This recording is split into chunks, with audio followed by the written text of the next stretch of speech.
Bismillahirrahmanirrahim. Assalamualaikum warahmatullahi wabarakatuh. Nah, selamat pagi anak-anakku sekalian semua ya. Semoga kalian tetap dalam keadaan yang sehat, baik, sehat walafiat, amin, amin. Sebelum memasuki pelajaran pada pagi hari ini, kita terlebih dahulu bersama berdoa mulai. Amin. Anak-anakku semua, kalian sudah ada yang baca bukunya atau belum? Nah, ada yang sudah dan ada yang belum. Ya tidak apa-apa, tidak masalah. Kita santai saja dalam pelajaran fikih pada pagi hari ini. Pelajaran fikih itu enak sekali dan mudah karena kita terapkan pada kehidupan sehari-hari. Nah, di sini kita akan mempelajari tentang materi fikih toharoh. Nah, fikih toharoh di sini ada yang tahu nggak maksudnya pengertian dari toharoh? Yang sudah baca buku coba, apa fikih toharoh itu apa? Toharohnya itu artinya apa? Ya benar sekali, yaitu bersih. Nah, anak-anakku sekalian, bagi kalian harus mengetahui karena kalian mayoritas sudah balik. Untuk perempuan mayoritas sudah haid ya, dan untuk yang laki-laki biasanya sudah mimpi basah, maka sudah dihukumi balik. Ketika seorang laki-laki atau perempuan sudah haid atau mimpi basah, maka hukumnya mereka sudah baik dan wajib melaksanakan perintahnya Allah dan menjauhi larangannya, karena ketika kita melaksanakan perintahnya mendapatkan pahala, dan ketika kita menjauhi larangannya ketika kita melakukan larangannya maka kita akan mendapatkan dosa atau siksa. Nah, sudah ya. Selanjutnya kita belajar tentang toharoh. Karena kalian sudah belajar semua, menurut saya itu kalian tuh wajib belajar tentang toharoh, karena di sini itu menyangkut tentang ibadah yang urgent, maksudnya yang kita sering kita lakukan, yaitu sholat 5 waktu. Dalam sholat 5 waktu kita harus melaksanakan rangkaian terlebih dahulu sebelum melaksanakan sholat itu sendiri. Nah, yang paling dasar itu yaitu berwudu. Nah, berwudu di sini sudah dikemas dengan baik oleh ulama terdahulu kita dengan pelajaran toharoh. Nah, gimana? Susah nggak? Nggak ya, mudah. Toharoh itu mudah sekali. Nah, kita buka terlebih dahulu bukunya. Nah, anak-anak coba dibuka bukunya, coba dibaca sebentar. Toharoh itu bagaimana? Coba dihayati, diangan-angan. Nah, jika sudah, Ibu akan membawakan yaitu kita konsep toharoh dan teman-temannya dari tentang toharoh itu. Nah, udah dibuka ya bukunya dan sudah kalian baca. Untuk kalian coba fokus dulu di peta konsepnya yang Ibu buat ini. Maaf tulisan saya jelek, ya nggak apa-apa ya, yang penting isinya, yang penting materi toharohnya itu sendiri itu saja. Nah, toharoh di sini mempunyai 2 makna. Yang pertama yaitu secara bahasa, dan yang kedua yaitu secara istilah. Toharoh secara bahasa itu apa? Yaitu apa?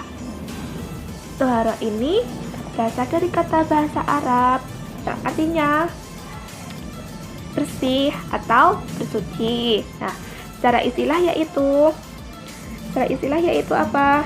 Kegiatan bersuci dari najis meliputi menyucikan badan, menyucikan pakaian, menyucikan tempat, dan menyucikan lingkungan yang menjadi tempat segala aktivitas kita. Nah, sudah ya. Kita coba ulangi sekali lagi. Toharoh secara bahasa yaitu berasal dari bahasa Arab yang artinya bersih atau bersuci. Yang kedua yaitu secara istilah yang artinya kegiatan bersuci dari najis meliputi menyucikan badan, pakaian, tempat, dan lingkungan yang menjadi segala aktivitas kita. Nah, Pasti dari kalian itu berpikir, ingin bertanya, bagaimana sih caranya bersuci? Bagaimana caranya kita bertoharoh? Nah, ada yang tahu nggak? Salah satunya apa? Sebelum kita melaksanakan sholat itu, apa yang harus kita lakukan? Coba, apa? Ya, betul, berwudu. Nah, selanjutnya itu, bagaimana caranya bersuci dari hadas? Nah, ya betul sekali tadi. Teman kalian ada yang menjawab, yaitu berwudu. Salah satunya yaitu dengan berwudu. Berwudu ini bersuci dari najis kecil. Contohnya BAK, BAB, atau ada sesuatu yang keluar dari salah satu kubul maupun dubur. Yang kedua yaitu tayamum. Bertayamum di sini ketika kita tidak menemukan air, dan apabila ada orang yang sakit dan sakitnya itu ketika terkena air, maka semakin parah, maka dari syariat itu diperbolehkan untuk bertayamum. Dan yang terakhir itu mandi. Nah, sudah mandi di sini itu mandi besar. Nah, kalian kan sudah haid, dan apabila darahnya berhenti, maka bercepat-cepatlah untuk mandi besar. Atau untuk siswa yang laki-laki, apabila kalian mimpi basah, maka cepatlah mandi, yaitu mandi besar. Yang terakhir yaitu dalil-dalilnya. Dalil-dalilnya saya ambilkan 2 dalil. Yang pertama yaitu dari Al-Quran, dan yang terakhir yaitu dari hadis. Yang dari Al-Quran yaitu Quran surah Al-Mudaththir ayat 4-5. Nah, kita baca bersama-sama. Bismillahirrahmanirrahim. Wasiyataka fatahhir warrujza fahjur. Yang artinya apa, anak-anak?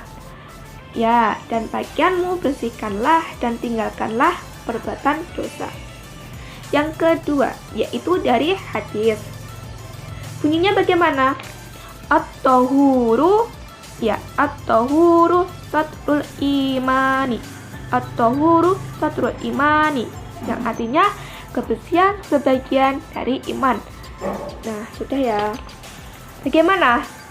Mudah kan? Nah, fikih itu mudah sekali.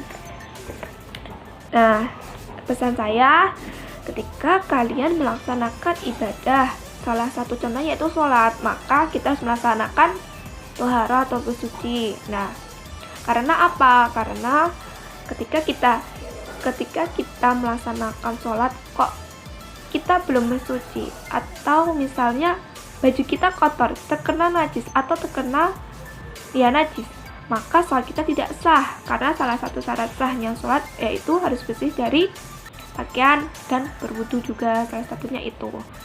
Nah, bagaimana? Mudah.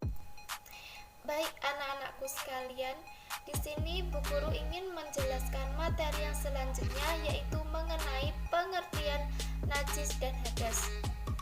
Sudah tidak asing lagi bagi kita apa itu najis, apa itu hadas.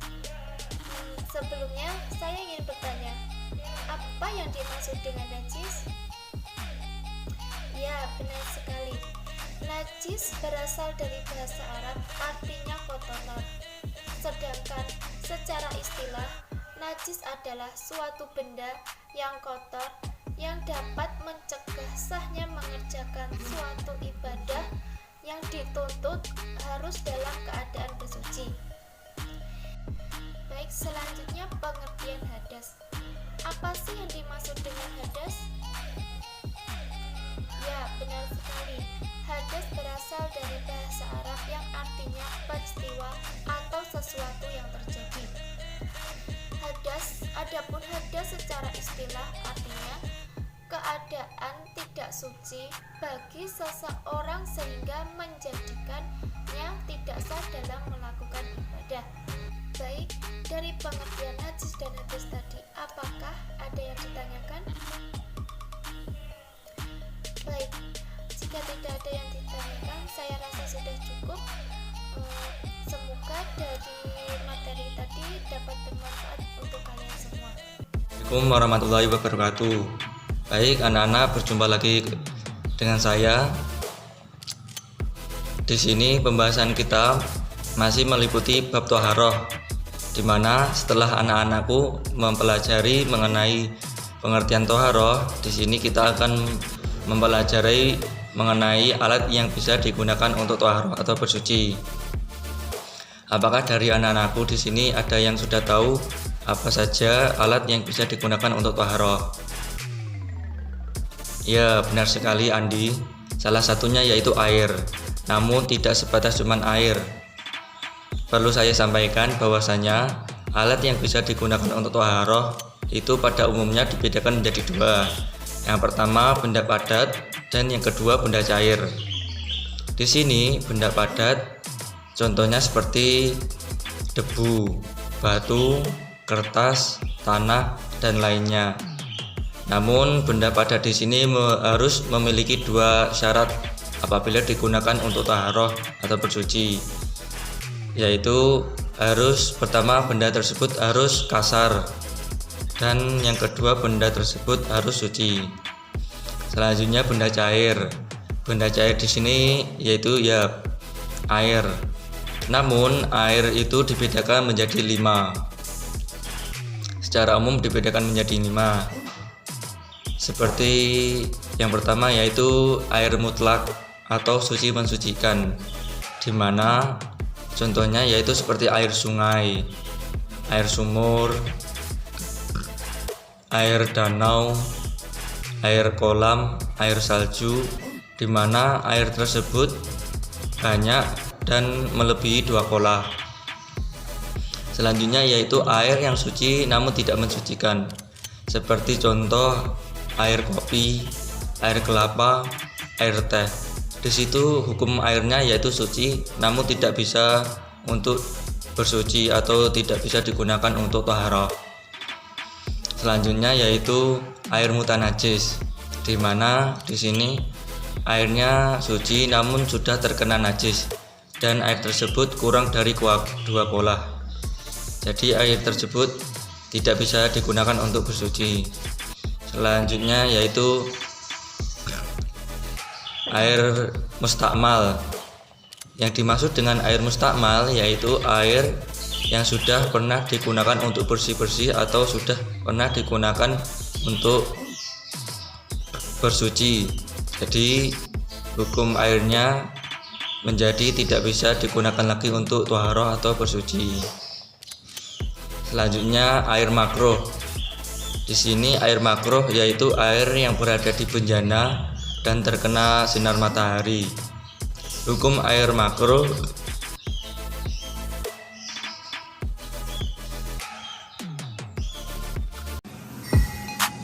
Baik anak-anak, pertemuan hari ini kita akan bersama-sama belajar tentang praktek toharoh. Hari ini kita akan praktek toharoh dari hadas kecil, yaitu dengan cara berwudu. Sebelum kita melakukan praktek wudu, terlebih dahulu kita harus mengetahui apa syarat dan rukunnya wudu. Semua anak-anak semua sudah mengetahui apa itu rukun dan syaratnya wudu? Ya, yang pertama syaratnya wudu itu harus Islam. Jadi wudu hanya diperlakukan untuk orang Islam saja. Yang kedua yaitu harus mumayyiz, bisa membedakan mana yang baik dan mana yang buruk. Dan yang ketiga harus tidak lagi sedang berhadas besar, karena jika sedang berhadas besar maka cara toharohnya bukan dengan wudu melainkan dengan mandi. Yang keempat yaitu harus menggunakan air yang suci mensucikan, karena kalau tidak menggunakan air yang suci maka wudunya tidak sah. Terus yang terakhir, yang kelima yaitu harus tidak ada penghalang yang dapat menghalangi untuk sampainya air kepada kulit. Itu tadi syaratnya wudu ada 5. Selanjutnya kalau rukunnya wudu ada 6. Apa? Ya, yang pertama rukunnya wudu niat. Yang kedua yaitu membasuh wajah. Yang ketiga membasuh kedua tangan sampai siku-siku. Yang keempat mengusap sebagian kepala. Dan yang kelima membasuh kaki sampai mata kaki, dan yang terakhir yaitu tertib. Rukunnya wudhu harus dilakukan dengan urut. Tertib itu tadi, tidak boleh meloncat, misalnya membasuh muka lalu kemudian langsung membasuh kaki, maka wudhunya tidak sah. Dan perlu diperhatikan, niat dilakukan bukan kok sebelum membasuh muka, melainkan bersamaan ketika membasuh muka. Praktek wudhunya begini: ketika membasuh muka disertai dengan niat nawaitu wudu'a li rafil hadasil asghari sampai selesai. Membasuh muka harus diperhatikan, harus semuanya rata. Setelah membasuh muka, rukun yang kedua yaitu rukun yang ketiga, maksudnya membasuh tangan sampai siku-siku, harus melebihi siku-siku. Yang keempat, mengusap sebagian kepala. Dan yang kelima yaitu membasuh kaki sampai mata kaki. Dan yang terakhir, tertib. Wudhunya harus urut, tidak boleh meloncat-loncat. Dari penjelasan tersebut, apakah ada yang belum paham? Bisa ditanyakan. Baik anak-anak, di sini Ibu akan melanjutkan materi toharoh yang terakhir, yaitu mengenai fungsi toharoh dalam kehidupan sehari-hari.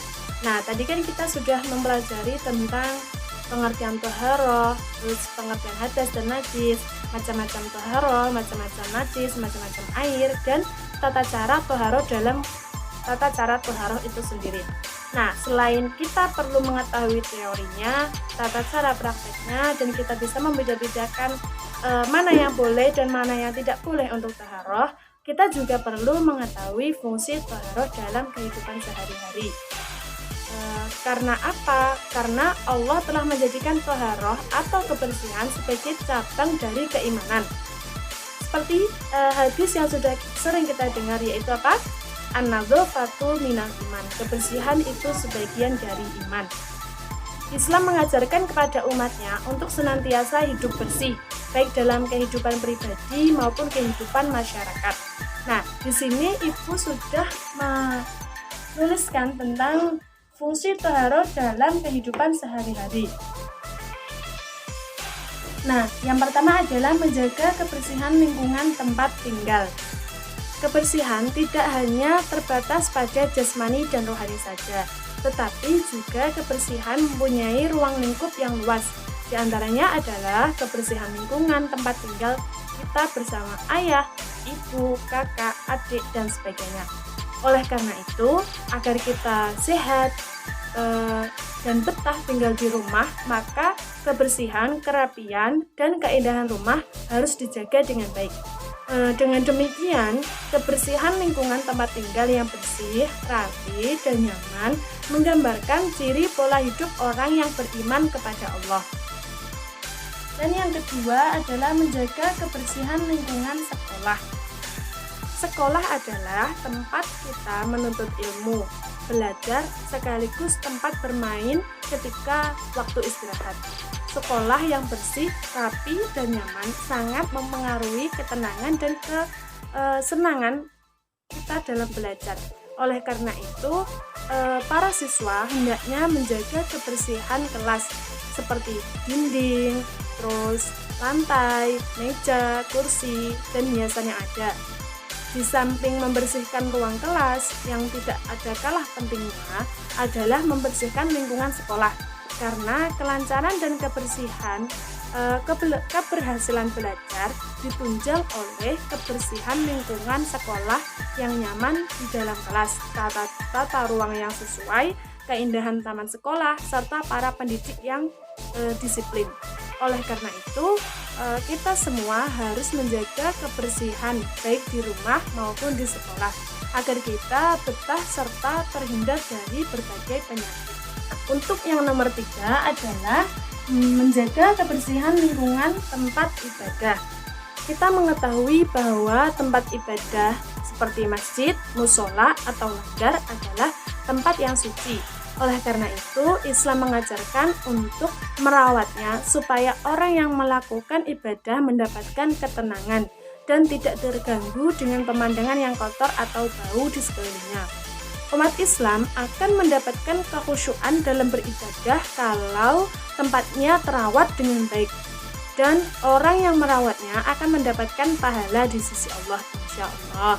Dengan demikian, kita akan terpanggil untuk selalu menjaga kebersihan lingkungan tempat ibadah di sekitar kita. Apabila orang yang Islam sendiri mengabaikan kebersihan khususnya di tempat ibadah, hal ini berarti tingkat keimanan mereka belum seperti yang dicontohkan oleh Rasulullah SAW. Oleh karena itu, kita harus selalu senantiasa menjaga kebersihan dimanapun, terutama di tempat ibadah kita. Nah, yang terakhir adalah menjaga kebersihan lingkungan di tempat umum. Menjaga kebersihan dan memelihara kebersihan lingkungan di tempat umum dalam ajaran Islam itu memiliki nilai lebih besar daripada memelihara kebersihan lingkungan di tempat tinggal kita sendiri. Karena tempat umum itu dimanfaatkan oleh orang banyak. Jika lingkungan umum itu tampak kumuh, maka itu akan menjadi sarang penyakit, khususnya adalah nyamuk. Sebagaimana yang telah kita ketahui bersama bahwa nyamuk seringkali menjadikan warga sekitar resah karena takut dengan penyakit demam berdarah. Maka dengan kita selalu menjaga kebersihan, selalu menjaga kerapian tempat umum, insya Allah kita akan terbebas dari serangan penyakit apapun. Dan sampai sini dari anak-anak ada yang mau ditanyakan? Kalau tidak, Ibu anggap sudah paham semua ya. Baiklah anak-anak, apa kalian sudah memahami tentang materi yang Ibu sampaikan tadi? Adakah yang masih bingung dan ingin ditanyakan? Baiklah, kalau sudah tidak ada yang ditanyakan, Ibu akan memberikan 2 tugas, 2 saja untuk mengetes sejauh mana pemahaman kalian tentang toharoh. Tugas yang pertama yaitu setiap anak wajib menghafalkan niat tayamum, niat berwudu, dan niat mandi besar. Sistemnya nanti maju satu-satu sesuai dengan nomor urut. Tugas yang kedua yaitu silakan membuat rangkuman tentang materi yang sudah kita pelajari tadi maksimal 2 halaman dan dikumpulkan pada pertemuan berikutnya. Sekarang silakan setiap anak menghafalkan dulu, Ibu beri waktu 5 menit. Setelah itu nanti maju sesuai dengan nomor urut, dimulai dari nomor urut yang pertama. Baiklah anak-anak, terima kasih semua sudah menghafalkan di depan. Masih ada ya beberapa yang belum lancar, ada yang sudah hafal. Tidak apa-apa, yang belum lancar silakan dihafalkan lagi di rumah. Untuk minggu depan yang belum lancar tadi, Ibu kasih kesempatan untuk menghafalkan lagi biar tambah lancar. Mungkin cukup itu, jangan lupa dikerjakan tugasnya, dikumpulkan minggu depan. Mari kita tutup pembelajaran pada hari ini dengan bacaan hamdalah, alhamdulillahirabbil alamin.